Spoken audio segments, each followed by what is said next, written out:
Welcome back listeners, आप सुन रहे सुना FM 89.4। This is me Noorul ईमान।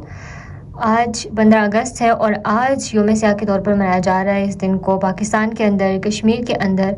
और इस दिन को मनाने का मकसद ये है कि हम लोग बता सकें कि भारत का जो योम आज़ादी है वो किस तरह से कश्मीरियों के लिए एक ऐसे दिन की कहानी है कि यहाँ पर जो है ना हम लोग देखते हैं कि भारत के अंदर जो जम्मू कश्मीर है किस तरह से भारत ने गैर कानूनी कब्ज़ा किया हुआ है, इलीगल ऑक्यूपेशन की हुई है और इतने साल हो गए, लेकिन फिर भी भारत जो है ना चाहे जो मर्ज़ी कर ले, लेकिन कश्मीरी अवाम के दिल से आज़ादी की तरफ जो है वो नहीं निकाल सकता। और इसलिए हम देखते हैं कि मुख्तलिफ़ जगहों पर पाकिस्तान के अंदर भी और आज मुज़फ़्फ़राबाद के अंदर भी ऑल पार्टीज़ हुर्रियत कॉन्फ्रेंस ने मुख्तलिफ़ जगहों पर एहतजाज भी रिकॉर्ड करवाए हैं और एहतजाज रिकॉर्ड करवाए हैं। सब जो स्याह परचम है उसको लहराया और बेसिकली ये मकसद है कि हम लोग जो है ना पूरे इंटरनेशनल कम्युनिटी को ये बता सकें कि हम लोग कश्मीरियों के साथ हैं। भारत चाहे जो मर्ज़ी कर ले, वो उनकी आवाज़ को दबाने की कोशिश करे, वो इंटरनेट जो है वो बंद कर दे, वो लॉकडाउन लगा ले, वहाँ पर कर्फ्यू नाफिज कर ले, या फिर जो है ना इतनी ढेर सारी मिलिट्री वहाँ पर जो है वो डिप्लॉय कर दे, लेकिन फिर भी वो कश्मीरियों के अंदर से आज़ादी की जो तड़प है ना उसको निकाल नहीं सकता।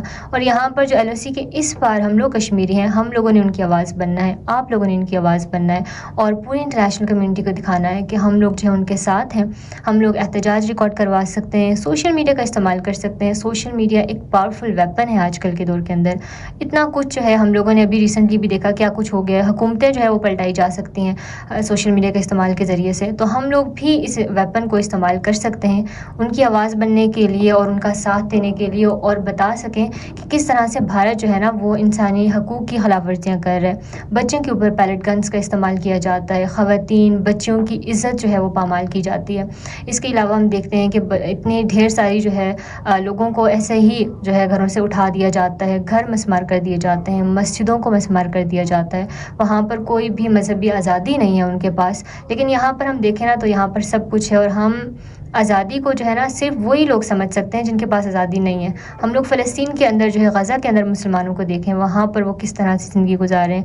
मकबूजा कश्मीर के अंदर उन मुसलमानों को देखें जिनके पास आज़ादी नहीं है और वो जो है ना तड़प रहे हैं कि हम लोग आज़ाद हो जाएं, आज़ाद फ़िज़ा के अंदर सांस लें। तो ये चीज़ बहुत इंपॉर्टेंट है कि हम लोग थोड़ा सा इस चीज़ को समझें और उन लोगों की जो कि हमारे बहन भाई वहाँ पर रह रहे हैं, क्योंकि बहुत मुश्किल होता है वहाँ पर अगर हम लोग थोड़ा सा रास्ता है और लेकिन फिर भी जो है ना वो लोग अपने रिश्तेदारों से, बहन भाइयों से, वालिदैन से नहीं मिल सकते, कोई खुशी गम में जो है वो शरीक नहीं हो सकते। तो ये चीज़ बहुत ज़्यादा ट्रॉमेटाइजिंग है अगर हम लोग इस चीज़ को समझने की कोशिश करें।